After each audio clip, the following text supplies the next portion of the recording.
নামে মুমিন হওয়া দরকার না গুণে মুমিন হওয়া দরকার? নামে মুমিন হলে কি জান্নাত পাওয়া যাবে? গুণে মুমিন হলে, আমুলে মুমিন হলে আপনি জান্নাত পেয়ে যাবেন। সুবহানাল্লাহ। আল্লাহ রাব্বুল আলামিন বলেন, ইন্নামাল মুমিনুনা আল্লাযীনা আমানু ইন্নামাল মুমিনুনা আল্লাযীনা ইযা যুকিরাল্লাহু ওয়াজিলাত কুলুবুহুম ওয়া ইযা তুলিয়াত আলাইহিম আয়াতুহু যাদাতুহুম ঈমানাও ওয়া আলা রাব্বিহিম ইয়াতাওয়াক্কালুন। আল্লাহু আকবার। ইন্নামাল মুমিনুনা আল্লাযীনা, নিশ্চয় তাহারাই মুমিন, তাহারাই সফল কাম, তারাই নবীর উম্মত, তারাই আল্লাহর জান্নাতের অধিবাসী, যাদের কাছে ইযা যুকিরাল্লাহু ওয়াজিলাত কুলুবুহুম, আল্লাহর কথা বললে, কোরআনের কথা শুনলে যাদের অন্তরটা কেঁপে ওঠে, অন্তর কেঁপে ওঠার সাথে সাথে চক্ষু দিয়ে পানি প্রবাহিত হয়ে যায়। সুবহানাল্লাহ। মুমিনের এক নম্বর বৈশিষ্ট্য, আল্লাহর কোরআন যখন তারা শুনবে, আল্লাহর কথা যখন তারা শুনবে, তাদের অন্তরটা কেঁপে উঠবে, অন্তর কেঁপে উঠবে, চোখ দিয়ে পানি বের হয়ে যাবে, ভয়ে ভীত হয়ে যাবে, প্রকম্পিত হবে। আল্লাহ পাক বলেন, যখন তাদের অন্তরের মধ্যে আমি আল্লাহর কথা শোনার পরে তাদের অন্তরটা কেঁপে ওঠে, চোখ দিয়ে পানি বের হয়ে যায়, আল্লাহ পাক বলেন তারাই হলো মুমিনের এক নম্বর বৈশিষ্ট্য আল্লাহ পাক তাদের মধ্যে দান করেছেন। আওয়াজ দিয়ে বলেন সুবহানাল্লাহ। কোরআন আমরা শুনি, অথচ কোরআন শুনলে দিলে একটুও ঘামে না, দিল একটু পরিবর্তন হয় না। আল্লাহর আযাবের কথা শুনলে একটুও ভীতি মোর অন্তরে আসে না। আল্লাহ পাক বলেন তাদের অন্তরটার মধ্যে মোহর মেরেছে শয়তান। আমি আল্লাহ তাদের অন্তরের মধ্যে মোহর মেরে দিয়েছি। গুনাহ করতে করতে করতে করতে তাদের অন্তরটা কালো হয়ে গেছে, অন্তরের মধ্যে মরিচা পড়ে গেছে। আল্লাহর কোরআনের ভয়, মৃত্যুর ভয়, জাহান্নামের ভয় পাইলেও তাদের অন্তর ভয়ে কাঁপে না। তারা মুমিন নয়। মুমিন যারা হবে তাদের অন্তরটা আল্লাহর কথা শুনলে ভয়ে ভীত হয়ে যাবে। এরপর আল্লাহ পাক বলেন, ওয়াজিলাত কুলুবুহুম ওয়া ইযা তুলিয়াত আলাইহিম আয়াতুহু যাদাতুহুম ঈমানা। এরপর আল্লাহ পাক বলেন, আল্লাহর কোরআন যখন তারা পড়বে, যখন বুঝবে, আল্লাহর ভয় যখন তাদের মধ্যে আসবে, তাদের ঈমান আল্লাহ পাক বাড়ায়া দিবেন।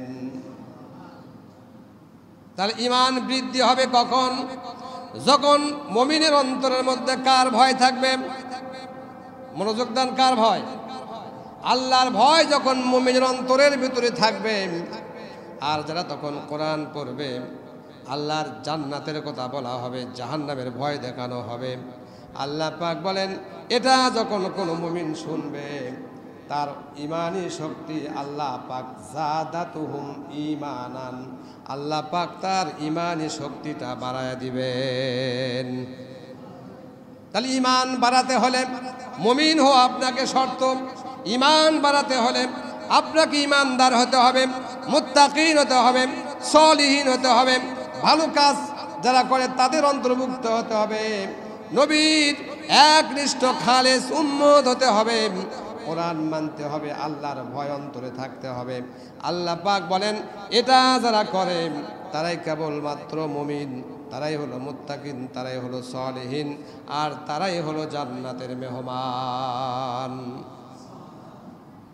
একটু আওয়াজ দিয়ে বলেন সুবহানাল্লাহ। সুবহানাল্লাহর বরকতটা কতটুকু অনেকেই জানি না। কেউ মুখ থেকে, জবান থেকে সুবহানাল্লাহ বার করতেই চায় না। আল্লাহ নবী সাল্লাল্লাহু আলাইহি সাল্লাম বলেন, হে আমার সাহাবীরা তোমরা শোনো, যখন কোনো ইমানদার ব্যক্তি সুবহানাল্লাহ পড়ে, জান্নাতের ভিতরে আল্লাহ পাক একটি গাছ তৈরি করে দেন। সাহাবারা বলল, গাছটা কত বড় হবে? রাসূল বললেন, মক্কার তেজি ঘোড়া। একজন মক্কার তেজি একটি ঘোড়া, মক্কার একটি যুবক ওই ঘোড়ার ওপর উঠায়া 100 বছর পর্যন্ত গাছের ছায়া পরিভ্রমণ করলেন, একটা ডালের ছায়া পর্যন্ত পরিভ্রমণ করে শেষ করতে পারবে না। আমরা জান্নাতের ভেতরে গাছ লাগাতে চাই কি চাই না? জান্নাতের ভেতরে গাছ লাগাইতে চাইলে কি বলতে হবে? আরো জোরে বলেন, কি বলতে হবে? আরো জোরে বলেন, কি বলতে হবে? আমাদের অন্তরে আল্লাহর ভয়, আল্লাহর কোরআন পড়ব, ঈমান বৃদ্ধি হবে, জবানে থাকবে সুবহানাল্লাহ, আলহামদুলিল্লাহ, আল্লাহু আকবার। আওয়াজ দিয়ে বলেন সুবহানাল্লাহ। এটা কার বৈশিষ্ট্য? মুমিনের বৈশিষ্ট্য। কার বৈশিষ্ট্য? 1 নম্বর বৈশিষ্ট্য হলো তারা আল্লাহর ভয়ে অন্তরটা কেঁপে উঠবে। 2 নম্বর বৈশিষ্ট্য, কোরআন যারা তারা পড়বে, জাদাতুহুম ঈমানান, তাদের ঈমান বৃদ্ধি পাবে।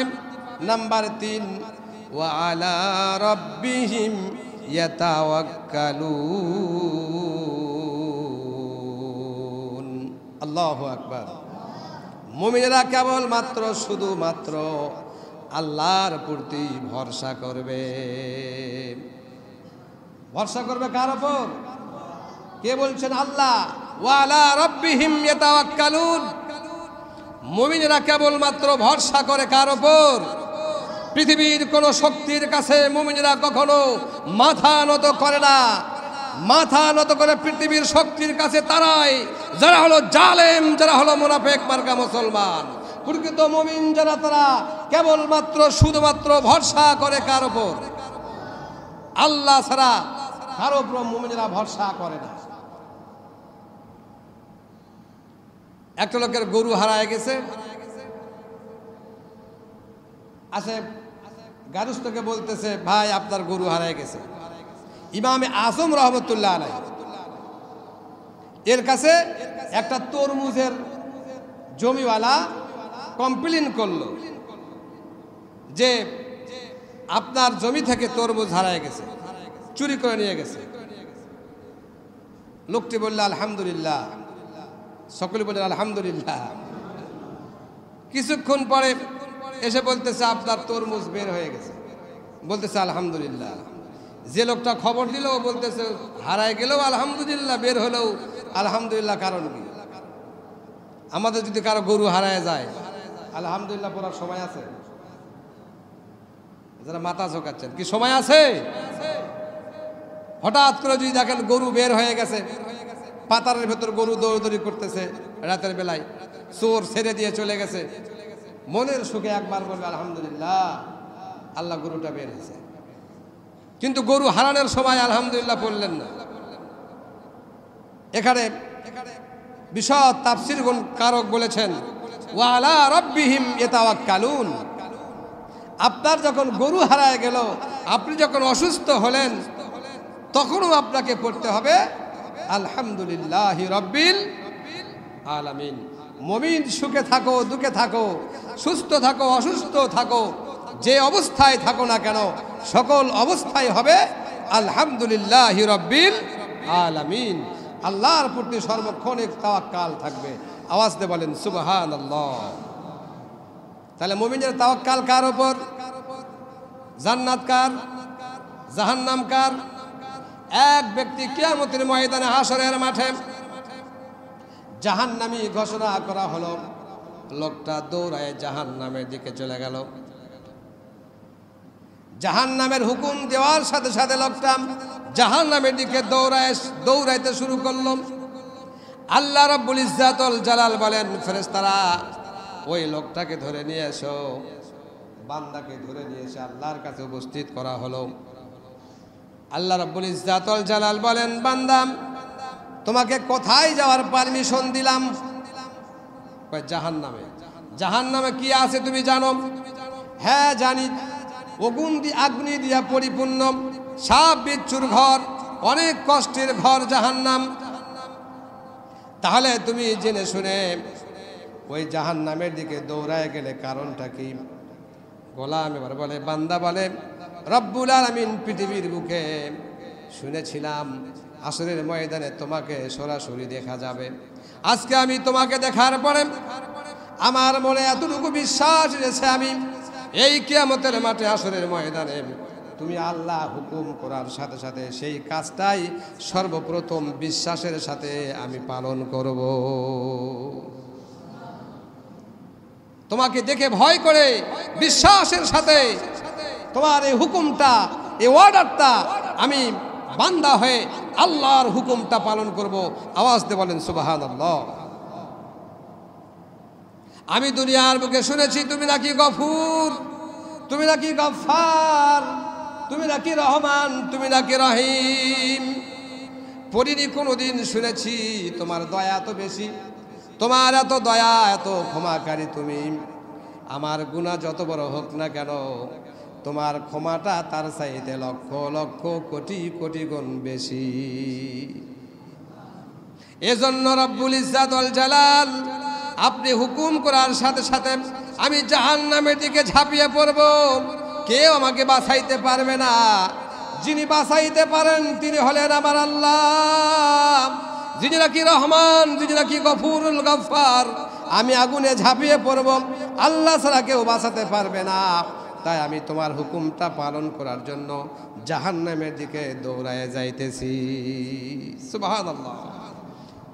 আল্লাহ বলেন, গোলাম আমাকে গফফার শুনেছ, রহমান রহিম শুনেছ, আমাকে দেখো নাই। আজকে দেখে তুমি এতটাই আকুল আবৃত হয়েছ, হুকুম করার সাথে সাথে জাহান্নামের দিকে দৌড়াইতেছ। ও গোলাম, আমাকে আজকে দেখে যেমন তুমি হুকুম পালন করতে সক্ষম হয়েছ, তোমার নিয়ত, তোমার আকীদাকে বিশ্বাস করে আমি আল্লাহ তোমাকে জাহান্নাম থেকে জান্নাতবাসী করে দিলাম। জান্নাত আমরা চাই তো, কি বলেন? জান্নাত চাই? মুমিন বান্দা হয়ে চাই না মুনাফিকি বান্দা হয়ে চাই? মুমিন বান্দা হতে হলে এখানে চারটি উদাহরণ দিয়েছেন। এক নম্বর, আল্লাহর প্রতি তাওয়াক্কাল, আর সকল ক্ষেত্রে আল্লাহর ভয় অন্তরে থাকতে হবে। দ্বিতীয় নাম্বার হলো আল্লাযীনা ইউকিমুনাস সালাতা ওয়া মিম্মা রাযাকনাহুম ইউনফিকুন। আল্লাহু আকবার। আল্লাযীনা ইউকিমুনাস সালাহ, যারা নামাজ প্রতিষ্ঠার জন্য নিয়োজিত আছে, নামাজ নিজে পড়ে, নামাজ প্রতিষ্ঠার জন্য যারা কাজ করে, আল্লাহ বলেন আল্লাযীনা ইউকিমুনাস সালাহ, নামাজ নিজে পড়ে, অন্যকে পড়ার জন্য আহ্বান করে, পড়ার জন্য তাগিদ করে। এই নামাজ প্রতিষ্ঠা কাদের জন্য যারা নিয়োজিত আছে, আল্লাহ পাক বলেন তারাই হলো প্রকৃত মুমিন। সুবহানাল্লাহ। চতুর্থ নম্বর বৈশিষ্ট্য হলো ওয়া মিম্মা রাযাকনাহুম ইউনফিকুন। আল্লাহ পাক তোমাকে জীবিকা নির্বাহের জন্য যে রিজিক দিয়েছেন, ওই রিজিক থেকে আল্লাহর রাস্তায় আপনাকে ব্যয় করতে হবে। নির্দেশ যিনি দিয়েছেন তিনি কে? নামাজ প্রতিষ্ঠা করতে হবে। যে রিজিক তোমাকে দেওয়া হয়েছে, ওই রিজিক থেকে তোমাকে আল্লাহর রাস্তায়, আল্লাহর দ্বীন কায়েমের জন্য, নামাজ প্রতিষ্ঠার জন্য, যাকাত প্রতিষ্ঠার জন্য, আল্লাহর জমিনে আল্লাহর দ্বীন কায়েম হওয়ার জন্য আপনার অর্থ আল্লাহর রাস্তায় ব্যয় করতে হবে। যদি আপনি ব্যয় করেন তাহলে বুঝতে হবে আপনি প্রকৃত মুমিন হতে পেরেছেন, জান্নাতের মেহমান হতে পেরেছেন। আওয়াজ দিয়ে বলেন সুবহানাল্লাহ। মুমিনের ৫ নম্বর বৈশিষ্ট্য সম্পর্কে আল্লাহ পাক বলেন লাহুম দারাজাতুন ইনদা রাব্বিহিম ওয়া মাগফিরাতু ওয়া রিজকুন কারীম। আল্লাহু আকবার। আল্লাহ পাক বলতেছেন এই 4টা কাজ যারা করে আমি আল্লাহ তাদের জন্য কি করব শোনো। লাহুম দারাজাতুন ইনদা রাব্বিহিম ওয়া মাগফিরাতুন। আল্লাহ পাক বলেন এই 4টা কাজ যারা করে আমি আল্লাহ তাদেরকে ক্ষমা করে দিব, ওয়া মাগফিরা, তাদেরকে ক্ষমা করে দেব। অতীত জীবনের যত গুনাহ আছে সমস্ত গুনাহ খাতাকে আমি আল্লাহ মিশিয়া দিয়া জান্নাতের খাতায় নাম লিপিবদ্ধ করে দিব। ওয়ারিসকুন কারিম, সর্বশেষ প্রতিদান হলো উত্তম রিজিক আল্লাহ পাক মুমিনদেরকে দান করবেন। সুবহানাল্লাহ। আমরা সারাদিন রোদে পুড়ে পানিতে পুড়ে ভিজে পানিতে ভিজে রোদে পুড়ে রোজগার করি। আল্লাহ বলেন, বান্দারে তুমি যে রিজিকের পিছে দৌড়াইছো এই রিজিকের চাবি কেবল মাত্র আমার হাতে। সুবহানাল্লাহ। সুতরাং তুমি যত রিজিক পাওয়ার চেষ্টা করো, আমি আল্লাহ তোমার জন্য যতটুকু রিজিকের ব্যবস্থা করেছি এর চাইতে এক বিন্দু রিজিক বেশিও হবে না, কমও হবে না। এজন্য মুমিনদের জন্য কোনো টেনশন নাই। আল্লাহ রাব্বুল ইজ্জাত ওয়াল জালাল বলেন, মুমিন যারা হবে তাদের উত্তম রিজিকের ব্যবস্থা আমি আল্লাহ পাক করে দেব। সুবহানাল্লাহ। সম্মানিত উপস্থিতি, আমরা নামে মুমিন হতে চাই না গুণে মুমিন হতে চাই? গুণে যদি মুমিন হতে পারি, ইমানদার হতে পারি, মুত্তাকিন হতে পারি, তাহলে আল্লাহ রাব্বুল ইজ্জাত ওয়াল জালাল বলেন দুনিয়ার বুকে তোমার কোনো টেনশন থাকবে না। এবং আপনার জন্য হাউজে কাউসার পানি নিয়ে জান্নাতের গেটে যিনি অপেক্ষা করছেন তিনি হলেন আমার নেতা, বিশ্ব নেতা, সমস্ত মাখলুকের কুল কায়নাতের জন্য রহমত, সমস্ত নবীদের যিনি নবী, আমাদের যিনি নবী মুহাম্মদ রাসূল সাল্লাল্লাহু আলাইহি ওয়াসাল্লাম। এই হাউজে কাউসার মহান আল্লাহ তাআলা এই নবীকেই দান করে দিয়েছেন। সুবহানাল্লাহ। ইন্না আ'তাইনাকাল কাউসার। আল্লাহ বলেন, হে নবী, এই হাউজে কাউসার আমি আল্লাহ তোমাকে দান করেছি। আল্লাহ যদি কাউকে কোনো কিছু দান করে সেটা কি আর কখনো ফেরত নেয়? সুতরাং আল্লাহ বলেন, আমি হাউজে কাউসার নবী তোমাকে দান করেছি। হাশরের ময়দানে কিয়ামতের মাঠে আপনার উম্মতকে যাকে ইচ্ছা তাকে আপনি হাউজে কাউসারের পানি পান করায়া দিন। সুবহানাল্লাহ। প্রকৃত মুমিন হতে পারলে আল্লাহ রাব্বুল ইজ্জাতের হাবিব জান্নাতের গেটে আপনার আমার জন্য এক পেয়ালা হাউজে কাউসারের পানি নিয়ে তিনি দাঁড়ায় থাকবেন, আপনার আমাকে রিসিভ করে জান্নাতের মধ্যে পৌঁছায়া দিবেন। সুবহানাল্লাহ।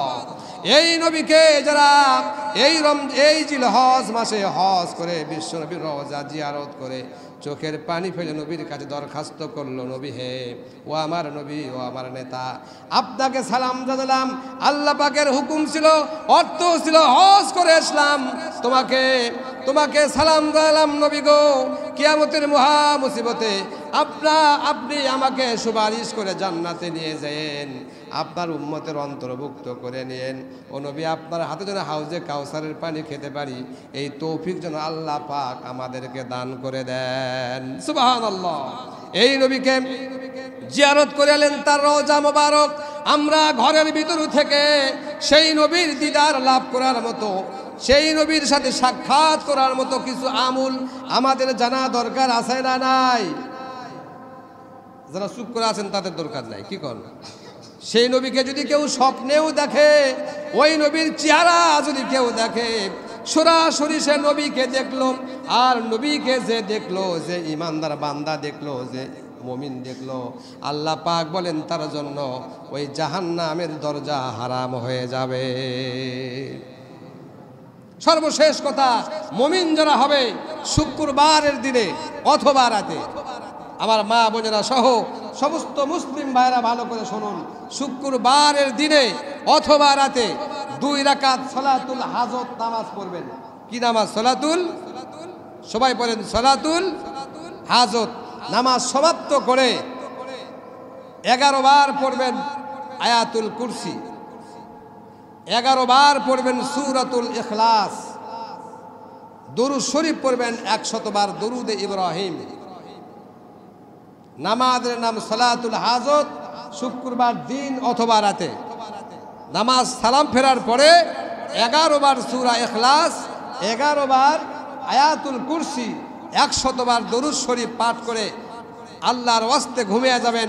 আল্লাহ পাক এর হাবিব বলেছেন, এই আমল যদি কোনো ইমানদার বান্দা, কোনো মমিন বান্দা, কোনো মুত্তাকিন বান্দা করে, আমি নবী তার সাথে স্বপ্নে যোগে হলেও সাক্ষাৎ করব। সুবহানাল্লাহ, আসতে হয়ে গেল না? আরেকটা আওয়াজ দিয়ে বলেন সুবহানাল্লাহ। যে নবীর হাতে হাউজে কাউসারের চাবি, যে নবীর সুপারিশ পেলে আপনি জান্নাতে যেতে পারবেন, সেই নবীকে যদি আপনি স্বপ্নে যোগেও দেখেন, তাহলে আল্লাহ পাকের নবী বলেন এমন ইমানদার বান্দা যদি প্রত্যহ শুক্রবার দিন এবং রাতে আমল করতে থাকে, তার হায়াতের মধ্যে আমি নবী স্বপ্নে হলেও তার সাথে সাক্ষাৎ করব। একটা চেনা মানুষকে চেনা অতি সহজ। আপনি যদি কোনো বিদেশি মানুষকে দেখে থাকেন, হঠাৎ করে যদি ওই লোকটা ঢাকায় আসে, আপনি যদি ঢাকায় যান, ওই লোকটাকে চিনতে আপনার কষ্ট হবে না সহজ হবে? সহজ হবে। বিশ্বনবী সাল্লাল্লাহু আলাইহি ওয়াসাল্লাম বলেন, যারা প্রকৃত আমার উম্মত হবে, যারা খালিস বান্দা হবে, আল্লাহর একনিষ্ঠ গোলাম হবে, যারা আমাকে দেখতে চায়, আল্লাহকে দেখতে চায়, জান্নাত পেতে চায়, হাউজে কাউসারের পানি পান করতে চায়, তারা যেন এই আমলগুলি করে। আওয়াজ দিয়ে বলেন সুবহানাল্লাহ। আল্লাহ পাক আমাদের সবাইকে পরিপূর্ণ মুমিন হওয়ার, পরিপূর্ণ ইমানদার হওয়ার, পরিপূর্ণ জান্নাতি মেহমান হওয়ার তৌফিক দান করুন।